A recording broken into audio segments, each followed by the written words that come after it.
Fallout continues here at Queen's Park tonight after the Auditor General's report. Yesterday, she blasted the Ford government's climate change plan, saying it wasn't based on sound evidence and actually relied on green programs that the Ford government canceled. In short, she said they weren't going to meet their emission reduction targets.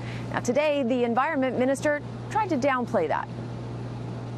Do you think that your party, since the election, has gone on the wrong track when it comes to dealing with the environment? No, not at all. We came out with an ambitious plan last November. The NDP. I don't agree it's deeply flawed. What is the Auditor General say? It needs to be tightened up. The Auditor General came out with a Not sound evidence, Minister. The Auditor General came out with a similar report in 2016 on the Liberals' climate plan, and that's the issue that we need to talk about here. Is it's going to be hard work. Not one party has a solution for climate change.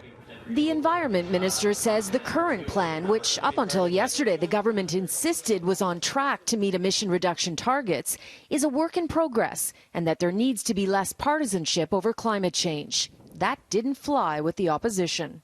The reality is that this government is moving backwards on fighting the climate crisis. They're tearing down wind farms, they're cancelling renewable energy contracts, they're ripping out charging stations for electric vehicles. What would you do right away? In the politically motivated lawsuit against the federal government and accept that we're going to have carbon pricing, pollution pricing in this country. That's the foundation for a good plan. Another interesting section in the Auditor General's report is the backlog in the courts. It's growing.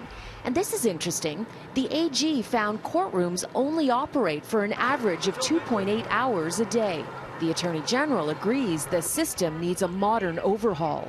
We've inherited this system that is very clogged and it's out of date and it's not responsive. We're going to modernize the system so that it is what people think it should be. So how can you make it more efficient? Give me some insight into that.